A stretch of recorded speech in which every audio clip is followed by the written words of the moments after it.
And now let's talk about Ukraine and the US. Just months ago, they seemed to be on a collision course. Trump was signaling clearly if Ukraine wanted to keep fighting Russia, it might have to do so without American support.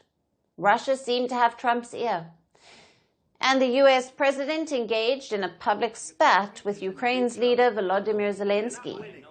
He told him in front of the world's press, "Without us, you don't have the cards." Today, that message has changed. Trump now seems ready to give Kyiv some aces.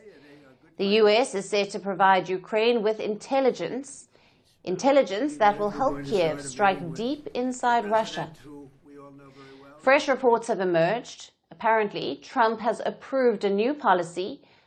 For the first time, US agencies and the Pentagon will share targeting data, and this data will help Ukraine launch long-range missiles. And what will Ukraine's target be? Russia's energy infrastructure, the refineries, pipelines, power stations, facilities that fuel the Kremlin's war effort. The aim is to strip Moscow's revenue and to weaken its ability to sustain the war. Now, why is this move significant? The US has helped Ukraine before. It remains Kyiv's biggest military backer, but this support was mostly around weapon supplies. Intelligence sharing was limited. Now, Trump seems to be changing the rules. The new intelligence means Ukraine can strike deeper targets with more precision. The US is also weighing new weapons. It is considering selling missiles like Tomahawks and Barracudas, and these can strike long-range targets. There is no final decision yet, but it appears Washington is willing to raise the stakes. With this intelligence, Ukraine can plan deep strikes, not just near the front line, but hundreds of miles inside Russia. Already, Ukraine has struck Russia's energy facilities, but this new data will make those strikes far more damaging. It may force Russia to divert air defenses and perhaps pressure its energy exports. Now, how is Russia responding to this? So far, Moscow's reaction has been restrained. The Kremlin says it has been studying the reports. European allies have welcomed the move. Countries like Germany are investing in Ukraine's defenses. They have committed $350 million, and this is to boost Ukraine's strike capacity.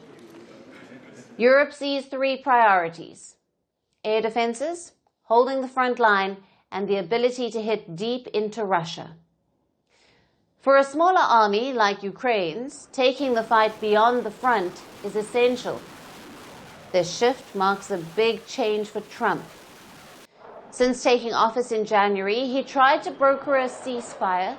He offered Putin economic incentives to end the invasion. But those talks stalled.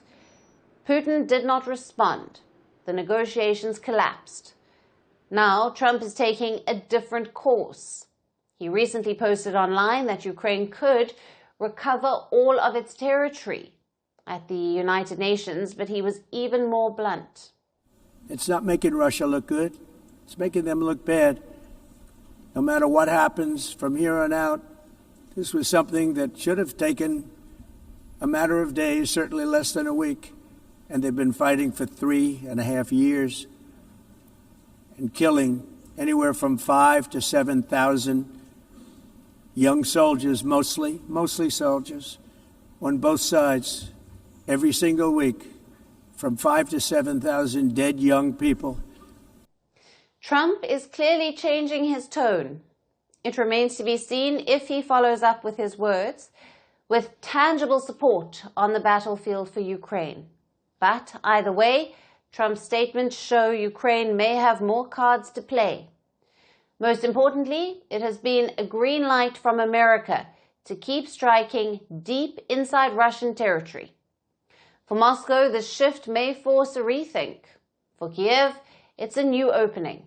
And for the world, it marks a new chapter in a war that is far from over.